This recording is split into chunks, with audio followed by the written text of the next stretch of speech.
Bom, hoje eu quero conversar com vocês sobre o tema da semana para nós pastores foi a repercussão de uma mensagem do Ed Renekiewicz. Ele falou há 2 quintas-feiras, ele fala lá na internet, fala para a igreja dele, fala para o povo dele, e repercutiu nas redes sociais. Eu recebi por 4 ou 5 caminhos diferentes, um tipo de abaixo-assinado dos pastores batistas, enfim, uma repercussão assim exagerada. Não sei quantos de vocês acompanham as mensagens do Ed. Alguns dos pastores aqui da igreja gostam, não vou nem falar que é o Marquinhos que gosta dele, não vou entregar o Marquinhos, né? Mas outros aí também. A Tânia ouve com certa regularidade. Hoje eu vi inclusive um comentário. Eu entrei no Instagram para ver se tinha alguma coisa nova. Eu não acompanho, mas eu entrei no Instagram e estava lá, a primeira foto que apareceu foi da Tânia 230862. Falei, uai, é minha mulher, né? A minha mulher fez um comentário lá no Instagram do Ed René, dizendo que as pessoas estavam julgando, tal, esse tipo de coisa. Então houve muita repercussão na CBB, na Convenção Batista Brasileira, na CBN, pastores perguntando se nós íamos nos posicionar. E eu falei, posicionar sobre o quê? Ele é um pastor da Convenção Batista Brasileira, não temos nada a ver com isso. Por que nós devemos nos posicionar sobre uma coisa que alguém fez lá do outro lado, lá em São Paulo? E eu, para um amigo, eu disse assim, olha, se eu tivesse que me posicionar, eu me posicionaria do lado do Ed. Então, do que eu vou falar aqui hoje, não sei quantos de vocês sabem disso também, não sei se alguém... Quem acompanhou esse negócio? Quem está sabendo disso? Eu estou falando sozinho aqui. Não, então alguns de vocês sabem do que a gente está falando, né? E quem não sabe agora vai ficar curioso, vai procurar, né? A rede social é isso. Mas eu quero falar um pouco sobre isso, sobre a Bíblia. O que a Bíblia é para nós, não é? E por que essas repercussões são tão complexas? Na verdade, ontem nós comemoramos, ou melhor dizendo, os presbiterianos comemoraram os 503 anos da Reforma, juntamente com os luteranos, que é uma minoria aqui no Brasil. Eu tive com os luteranos esses dias, e eles dizendo assim, esse negócio de comemorar a Reforma, isso é uma festa luterana. Foi o Lutero que colocou lá, 31 de outubro. Esse pessoal não tem nada que ficar comemorando, a festa é nossa. Brincando, né? Eu tenho alguns amigos alemães luteranos, e eles falam, essa comemoração é nossa, por que todo mundo fica se apropriando da data da Reforma luterana? A gente brinca sobre isso, e alguns batistas não se consideram reformados, entre eles eu, mas outros se consideram reformados. Então, os 5 pontos da reforma, um deles é sola escritura. E aparentemente, na sua mensagem, o Ed René teria questionado isso. Não foi isso, na verdade, que aconteceu, mas causou muita falação, porque justo na semana da reforma, ele resolveu terminar uma série de sermões longa, de 13 sermões, com umas frases fortes, e causou muita repercussão. Na verdade, nós, evangélicos, temos 2 dogmas. E esses dogmas é que foram questionados, né?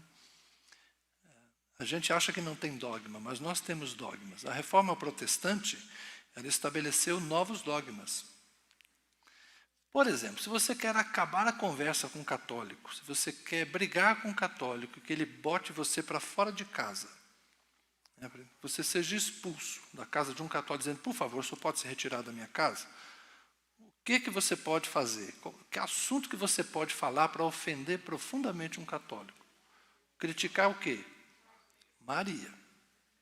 Questiona um católico sobre a Imaculada Conceição de Maria e a Assunção de Maria ao céu. Se você disser assim, não está na Bíblia.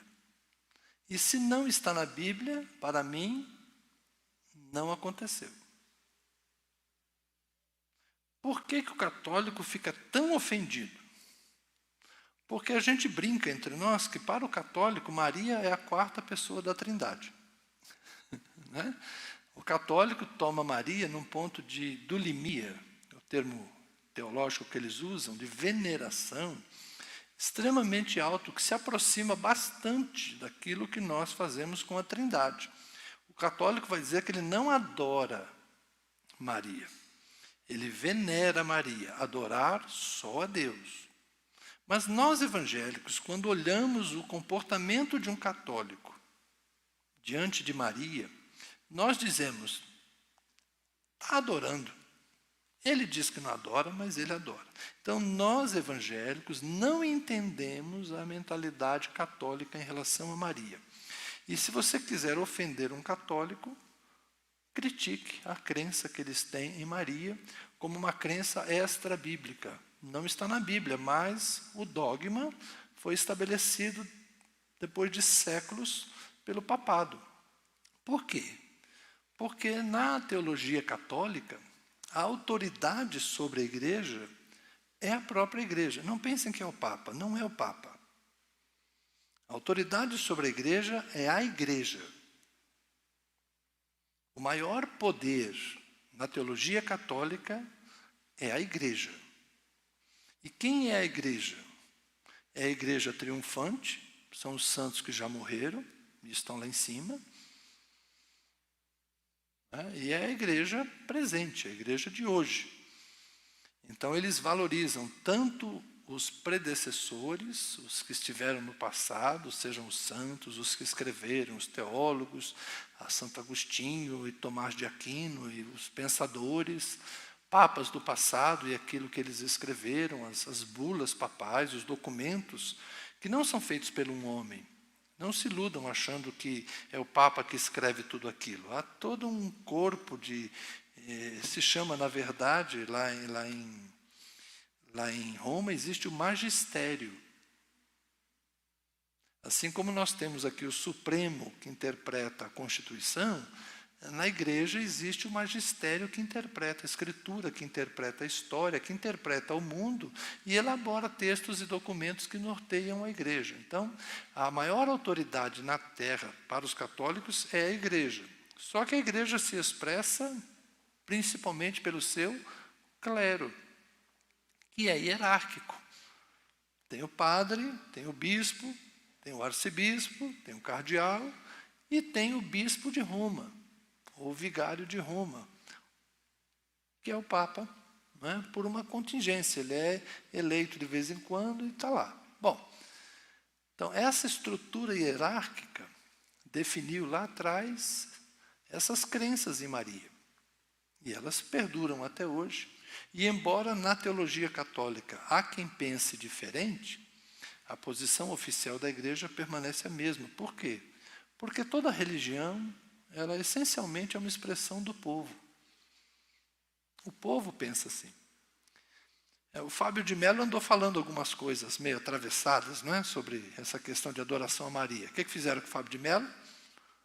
Mandaram ele para o congelador um pouquinho. Ele ficou até deprimido, né? Aquele negócio todo. Padre bonitão, padre que canta, então não sei o que lá, mas andou falando demais. Espera aí, não é assim. Então, na igreja, tem quem pense diferente? Tem. Mas você não vai contra o povo. Então, é o dogma de Maria. O dogma de Maria é inegociável para um católico, principalmente para o catolicismo popular.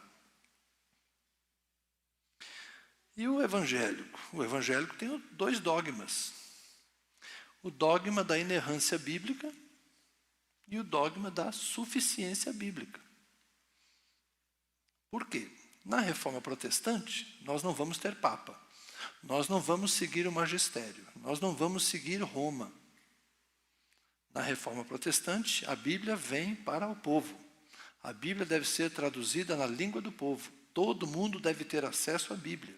Então, não será mais a igreja que vai interpretar a Bíblia, mas cada um vai interpretar a Bíblia.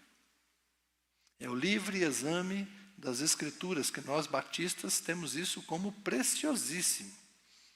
O livre exame das Escrituras. Cada um de nós tem o direito, e eu diria que até o dever, de aprender a ler, de adquirir boas Bíblias e de estudar a Bíblia. É um direito e é um dever. Então, cada um de nós é responsável por conhecer as Escrituras, mas também somos responsáveis uns pelos outros e por isso nós vivemos compartilhando. Quem sabe mais, divide com quem sabe menos e todo mundo vai aprendendo nesse caminho. Mas essa questão da inerrância e da suficiência bíblica são dogmas. Para que a Bíblia tenha autoridade, então nós definimos, nós não, lá atrás os reformadores definiram. A Bíblia não tem erros. E a Bíblia é suficiente, sola Escritura.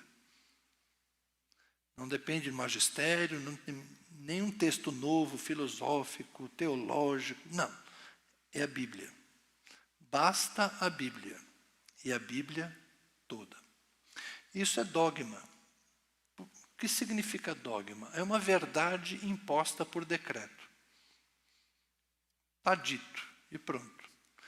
Os evangélicos e protestantes, muitos deles não vão admitir isso. Isso que eu estou falando agora, se for para a internet, vai dar problema para mim também. Porque poucos admitem que isso é dogma. Porque, é claro, nós temos que ter uma autoridade inquestionável. E os católicos nos acusam de termos um papa de papel. Tem um padre muito interessante que ele gosta de brigar com Malafaia. Tem uma briga dos dois na internet também, Malafaia e o padre Ricardo. Não que seja uma briga ao vivo. Malafaia falou uma coisa, o padre Ricardo falou outra, eles ficam lá trocando endereçamentos. E é interessante essa questão, os argumentos que o padre Ricardo usa. Mas, vamos lá. Esses dogmas são necessários para nós. Porque nós temos que ter uma palavra de autoridade. Para nós é a Bíblia. E o que é a Bíblia? É o produto da igreja do primeiro século. Nós nos agarramos à igreja do primeiro século, a igreja que esteve com Jesus, a igreja que ouviu o Evangelho. Tá bem? Por quê? Porque é a maneira de nos sentirmos mais seguros quanto à mensagem. Por isso nós ficamos com a Bíblia. Quanto mais a gente se aproxima dos dias de Jesus, menos chance de desvios. Então é uma volta ao cristianismo primitivo. A autoridade, a reforma protestante é em 1517 e anos seguintes. Então, voltar à Bíblia como autoridade é retroceder 15 séculos de história e começar de novo, apenas com a igreja do primeiro século. É isso que a gente faz. E por que dizemos que é suficiente? Porque nós não podemos acrescentar à igreja daquele tempo algo novo. Eles tinham tudo o que era necessário. Mas o Ed tem razão quando ele diz que nós não somos discípulos do livro. Nós somos discípulos de Cristo. E eu quero mostrar isso para vocês no texto. Carta aos Hebreus, capítulo 1.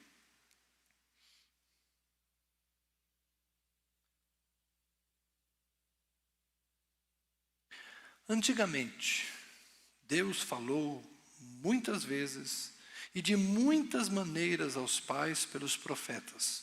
Mas nestes últimos dias nos falou pelo Filho, a quem constituiu o herdeiro de todas as coisas e pelo qual também fez o universo. O Filho, que é o resplendor da glória de Deus e a expressão exata do seu ser, sustentando todas as coisas pela sua palavra poderosa, depois de ter feito a purificação dos pecados, assentou-se à direita da majestade nas alturas, tendo se tornado tão superior aos anjos quanto herdou mais excelente nome do que eles. Pois a qual dos anjos Deus em algum momento disse: você é meu filho, hoje eu gerei você. E outra vez: eu lhe serei pai, e ele me será filho. E novamente, ao introduzir o primogênito no mundo, diz: e todos os anjos de Deus o adorem. Ainda quanto aos anjos, diz: aquele que a seus anjos faz ventos e seus ministros labareda de fogo. Mas a respeito do Filho diz: o teu trono, ó Deus, é para todos sempre. Cetro de justiça é o cetro do teu reino. Amaste a justiça, odiaste a iniquidade, por isso Deus, o teu Deus, te ungiu com óleo de alegria, como a nenhum dos teus companheiros. E diz ainda: no princípio, Senhor, lançaste os fundamentos da terra, e os céus são obra das tuas mãos. Eles perecerão, mas tu permaneces. Todos eles envelhecerão como veste, como manto tu os enrolarás, e como roupas serão igualmente mudados. Tu, porém, és o mesmo, e os teus anos jamais terão fim. Ora, a qual dos anjos Deus em algum momento disse: sente-se à minha direita, até que eu ponha os teus inimigos por estrado dos teus pés? Amém. Obrigado, Senhor, por tua palavra lida.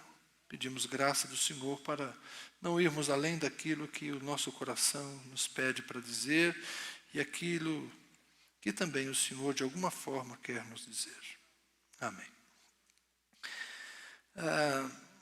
Pregar é ensinar também. E o autor aos Hebreus está escrevendo não exatamente uma aula, ele está escrevendo um sermão. A carta aos Hebreus é um longo sermão, que vai até o final do capítulo 10. Até essa parte é um sermão. Depois, no capítulo 11, ele dá uma reforçada com os testemunhos dos heróis da fé, uma espécie de advertência. E a partir do capítulo 12, ele entra em algumas considerações finais, alguns conselhos práticos, como era habitual nas homilias, nos sermões daquela época. Então, aqui ele está escrevendo a uma comunidade de judeus que possivelmente viviam em Alexandria, a gente não tem certeza. Eles conheciam o Evangelho de Jesus Cristo, eram judeus de origem, por isso hebreus, mas haviam se convertido ao cristianismo, eles eram judeus cristãos. Eu sou daqueles que pensam que a carta de Hebreus é mais recente, ela foi escrita depois da destruição do templo no ano 70. Os romanos destruíram o templo de Jerusalém e isso terminou o culto judaico no ano 70. Eu suponho, como alguns, que esta carta é dos anos 80, finalzinho talvez dos anos 80, no máximo início do ano 90. E nesse período, então, essa comunidade de judeus está se sentindo perdida. Porque o velho culto no templo não existe mais, porque os sacerdotes que oficiavam no templo não oficiam mais. Vocês devem se lembrar que durante um tempo a igreja de cristãos judeus e cristãos gentios teve certa dificuldade de ajustar as coisas. Os cristãos judeus continuaram a guardar a lei. E até exigiam que os cristãos gentios guardassem a lei. Então é razoável a gente imaginar que os cristãos lá de Jerusalém, nos dias de Tiago, Pedro e Paulo, iam ao templo regularmente. O próprio Paulo, em Atos capítulo 21, 22, ele é constrangido a ir ao templo e fazer um voto. Os ritos sacrificiais ainda aconteciam. Paulo vai morrer em 64, então estamos aí por volta do ano 60. Ainda existia o templo e os irmãos cristãos judeus que nasceram sob a lei, viviam ainda sobre a cruz de Cristo, mas também sob a lei de Moisés. Com a destruição do templo, eles ficaram desencorajados. E aí o autor de Hebreus escreve para eles: não desanimem, Cristo é maior, Cristo é melhor, nós temos algo que é superior. Então é disso que trata a carta.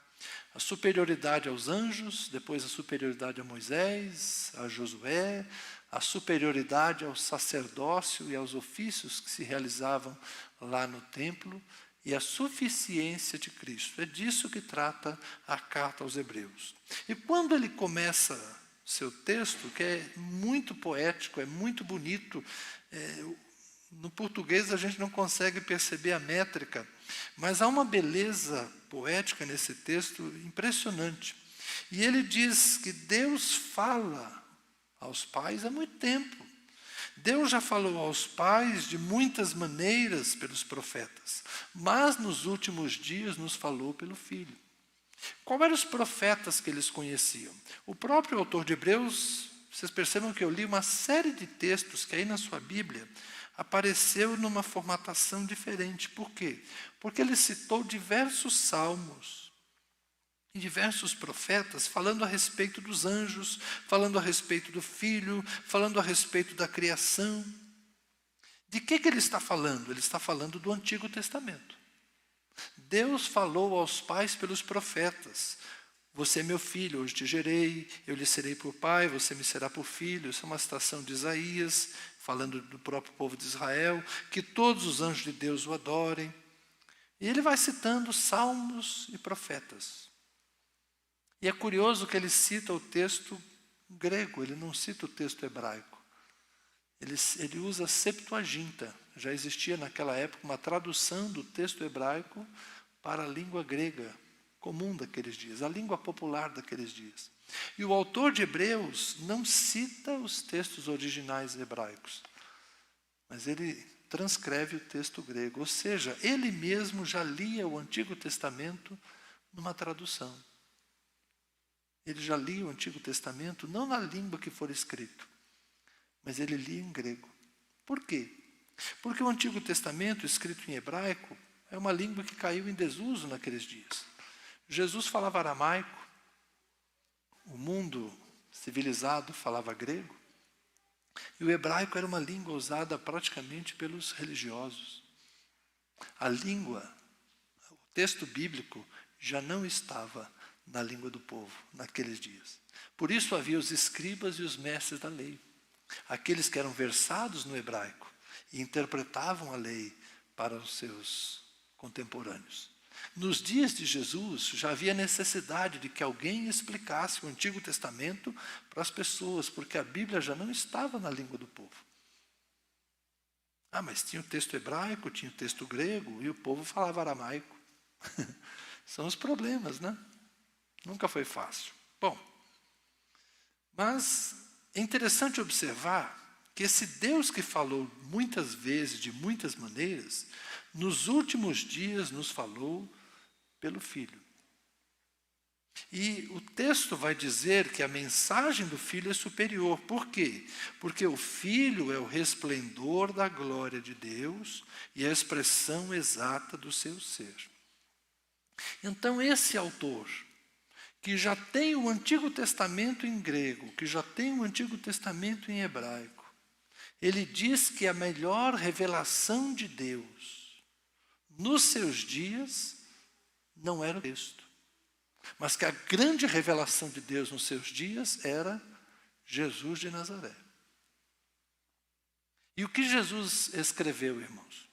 Qual é o texto bíblico que nós temos escrito por Jesus? Nenhum. A única vez que a gente sabe que Jesus escreveu está em João capítulo 8. Ele escrevendo na areia enquanto queriam que ele consentisse no apedrejamento de uma mulher. É a única vez. Escreveu na areia. O que ele escreveu? Não sei, na areia nada dura muito. Então nós não temos nenhum texto produzido por Jesus. Mas o que Jesus deixou? A oração sacerdotal que eu li na abertura do culto. Jesus disse que transmitiu a eles tudo aquilo que recebeu do Pai. E o que foi que Jesus transmitiu? A sua palavra. E a palavra de Jesus foi transmitida de que forma? Oralmente. Oralmente. Jesus falava com eles.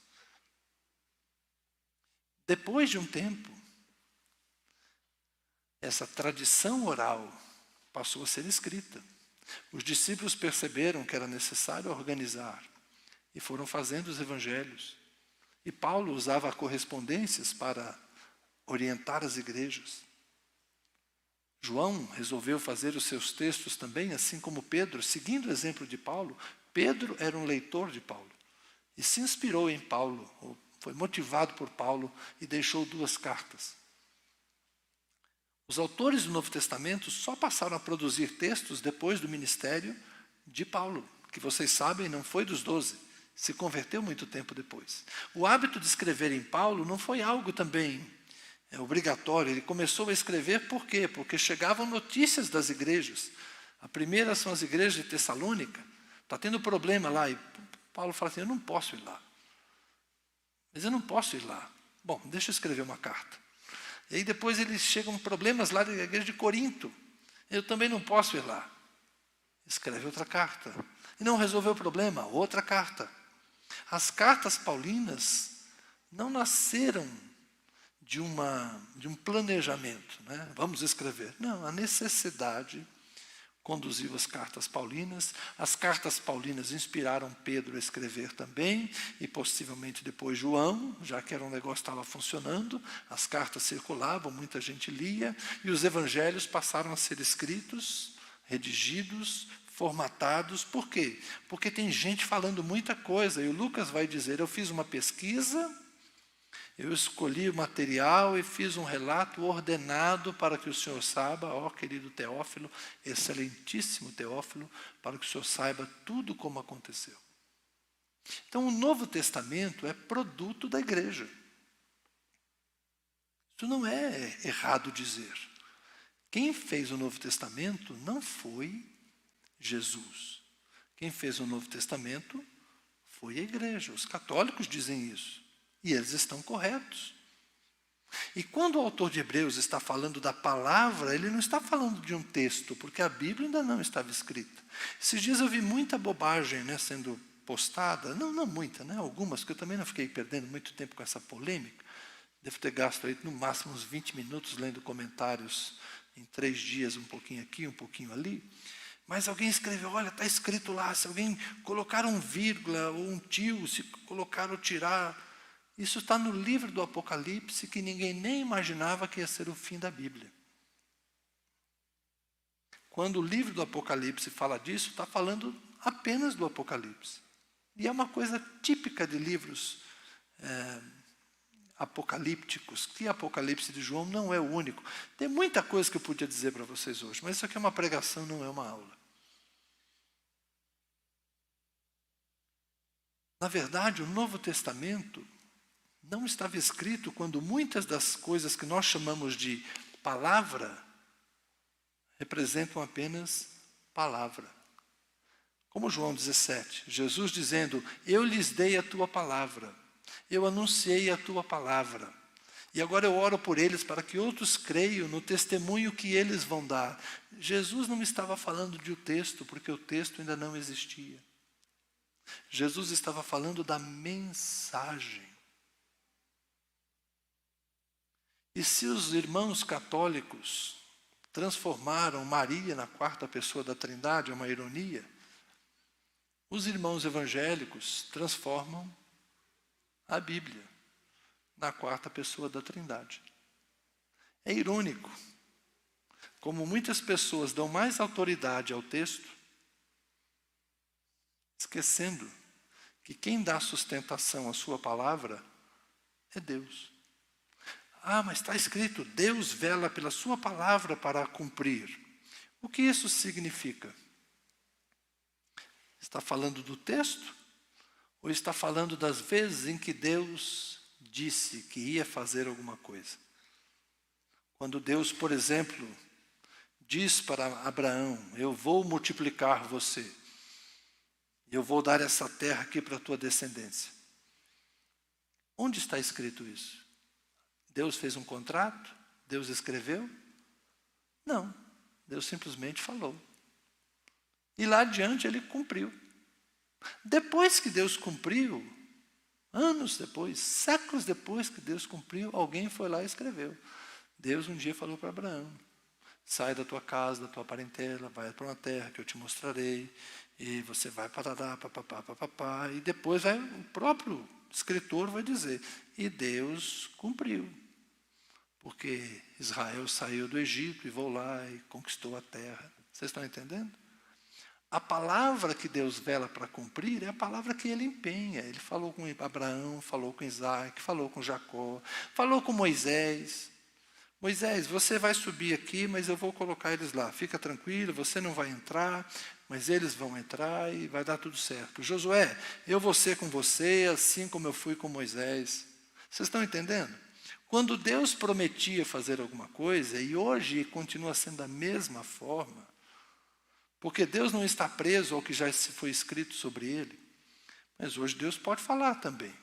E se Deus falar hoje, Ele vela pela sua palavra para cumprir.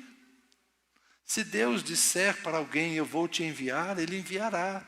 Eu vou te sustentar, Ele sustentará. Se Deus disser para alguém, eu vou te curar, Ele vai curar. Porque Deus vela pela sua palavra para cumprir. Então não confunda o texto com a palavra de Deus. Assim como não confunda a palavra encarnada de Deus. O verbo se fez carne, a palavra se fez carne e habitou entre nós. E vimos a sua glória, glória do unigênito do Pai. Está falando do quê? Está falando de um livro? Está falando dos 4 evangelhos? Ou está falando da pessoa de quem os evangelhos falam? Então nós não devemos sacralizar o texto acima da pessoa que sustenta o texto. Os evangelhos são a verdade sobre Jesus. Porque Jesus é a verdade de Deus encarnada. Os evangelhos são relato fidedigno do que aconteceu nos dias de Jesus. Eu creio que Jesus andou sobre as águas. Eu creio que Jesus multiplicou pães e peixes. Eu creio que Jesus levantou mortos. Inclusive Lázaro, como eu falei semana passada, morto há 4 dias. Eu creio nisso. Porque aqueles homens estavam lá e viram e foram testemunhas. Mas o que sustenta esse texto é o fato de Jesus de Nazaré não apenas ter existido, mas o fato de Jesus de Nazaré ser o mesmo hoje. E Ele continuar curando, e Ele continuar salvando, e Ele continuar transformando. O poder não está no texto que fala sobre Jesus, mas o poder está em Jesus de quem o texto fala. Parece a mesma coisa. Eu desejo no fundo do meu coração que vocês consigam me entender. Mas nós criticamos os católicos de serem idólatras.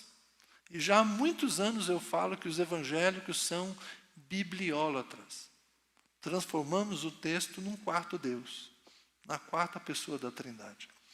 E esse foi o erro do Ed, a quem ele nem sabe que eu existo. E eu nem tenho procuração para defendê-lo. Mas esse foi o erro dele. Ele falou abertamente, publicamente, da 4ª pessoa da Trindade. Ele defendeu que a Bíblia não tem todas as respostas. E que a Bíblia não é um livro fácil. E que a Bíblia tem coisas que a gente não entende. E que a Bíblia tem coisas que precisam ser reinterpretadas e aplicadas no nosso mundo contemporâneo. Porque Deus é o mesmo. Porque Jesus é o mesmo. Mas o mundo não é o mesmo. E o Evangelho é a boa nova de salvação para todas as pessoas. O Evangelho é a boa nova de transformação. E a sua mensagem pode sim ser renovada. O Evangelho, que Deus está em Cristo, reconciliando consigo todas as coisas, quando é aplicado à nossa sociedade, ele vai funcionar em coisas que não existiam naquela época. Por exemplo, como nós devemos nos comportar num regime democrático? Na época da Bíblia não existia governo democrático. Na Grécia já tinha. Democracia dos nobres, democracia da maioria, dos poderosos. Não, aquilo não era democracia. Como é que a gente se comporta num governo imperial. Já tinha um império, já tinha Roma. Mas então, como é que a gente se comporta hoje? Como é que a gente trata de política em dias de república, com poder legislativo, executivo, judiciário? O que a Bíblia fala disso? A Bíblia não fala disso, porque é uma outra época. O que nós temos que fazer? Descobrir princípios e aplicar estes princípios. Será que nós teremos todas as respostas? Talvez sim, talvez não. Mas quem é que vai nos ajudar? É o Espírito. O mesmo Espírito Santo que estava sobre os apóstolos quando eles escreveram o texto. O mesmo Espírito Santo que inspirou aqueles homens a escreverem. O mesmo Espírito Santo que nos ilumina para entendermos melhor o que está escrito aqui. É esse Espírito Santo que conduz a igreja. A igreja, portanto, não é a comunidade do livro. A igreja é o corpo de Cristo, guiado pelo Espírito Santo. A nossa definição de igreja, uma fraternidade cristã, nos princípios da palavra, guiada pelo Espírito Santo, a serviço do reino de Deus. Os princípios que nos regem são os princípios da palavra. Mas a única forma de nós identificarmos esses princípios e os aplicarmos corretamente é sermos guiados pelo Espírito Santo. De modo que o texto por si só não é suficiente. O texto não é suficiente. Porque o texto, primeiro, é difícil. Segundo, o texto é complexo. O texto foi escrito em outras línguas, em outras épocas, e vocês que leem a Bíblia todo ano sabem que vocês não entendem a maior parte dos textos que vocês leem. E eu estudo a Bíblia há 40 anos, e posso dizer a vocês que tem um monte de coisa que eu também não entendo. Eu também não entendo. E tem gente que vive, lê grego, fala grego, outro lê hebraico, fala hebraico, e quando você pergunta para ele isso aqui, aí ele fala, eu não entendo. Pode ser isso, pode ser aquilo. Então não me digam que é o texto, porque boa parte do texto a gente tem dúvidas sobre como interpretá-lo, sobre o que quer dizer. Quando perguntam, aquele texto lá de Mateus, como é que é quando Jesus morreu, teve um terremoto e uns santos foram vistos na cidade, o que é isso? Não sei, pergunta para Mateus. E quando Pedro escreve que quando Jesus morreu, foi lá anunciar seus espíritos em prisão.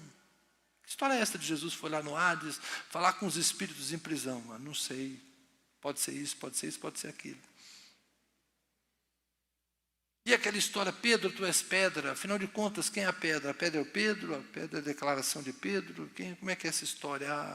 Um protestante diz uma coisa, o outro diz outra coisa, o pentecostal diz outra coisa. E Jesus transformou água em vinho, mas era vinho ou era suco de uva? Porque eu não creio que Jesus fez vinho para os outros ficarem bêbados, não, porque é pecado beber. Aí o outro fala assim, não é pecado beber, é pecado ficar bêbado. Jesus fez vinho, o outro não, Jesus fez suco de uva, porque tem... E aí, mas nós não conseguimos resolver nem isso, se era suco de uva ou se era vinho. Vocês estão entendendo? Então a gente fica se agarrando e brigando com coisas que nenhum de nós tem todas as respostas.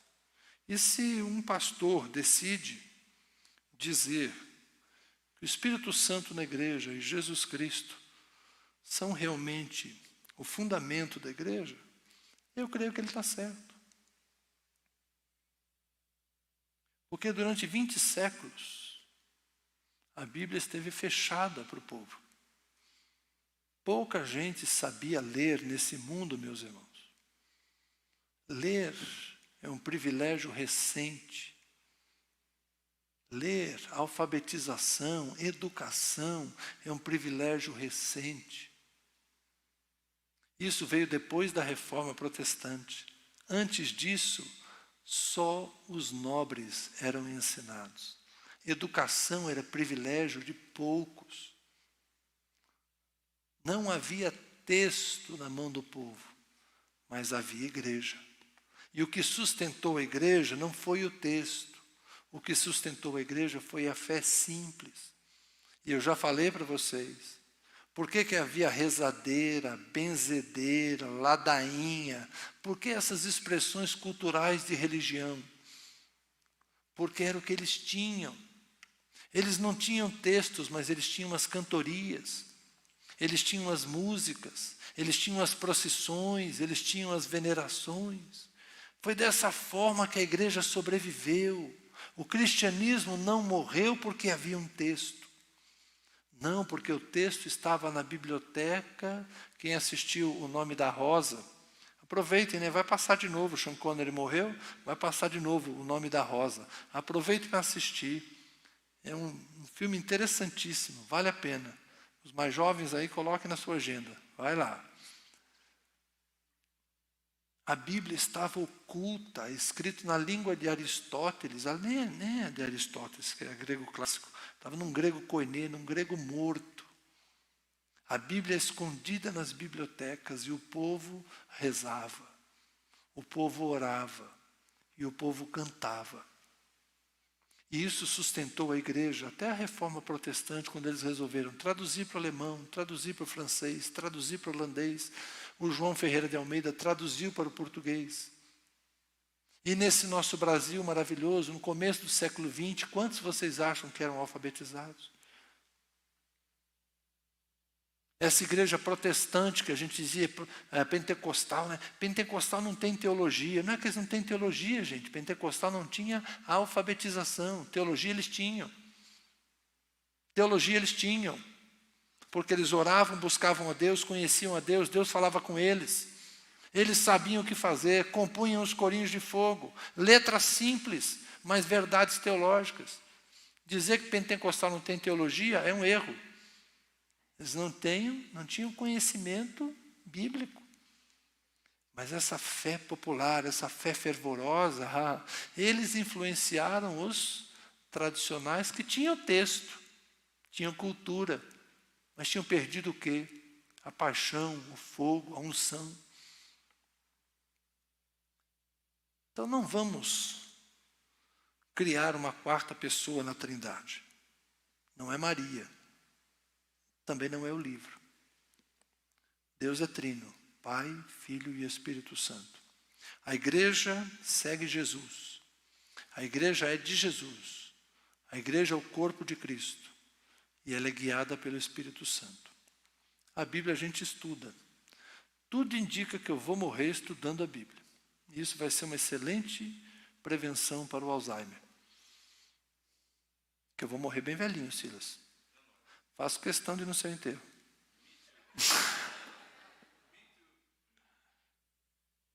E vou com a cabeça boa, porque vou estudar até quando puder.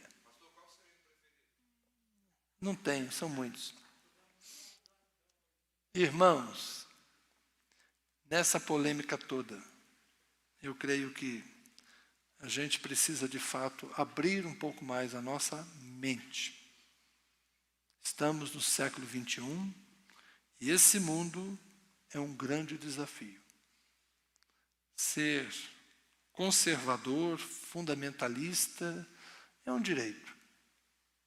Acho que todos temos o direito de escolher a nossa posição.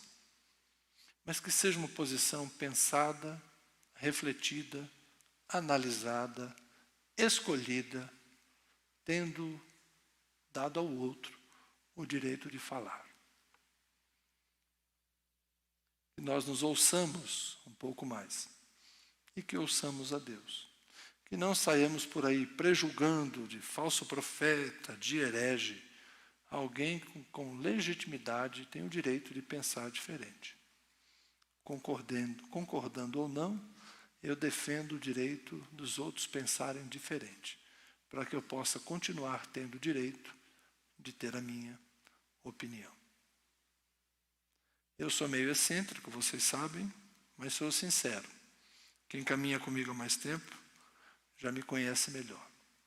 Amar as Escrituras, sim, mas porque elas testemunham de Cristo. Confiar nas Escrituras, sim, porque o Espírito Santo nos conduz por elas. Amém?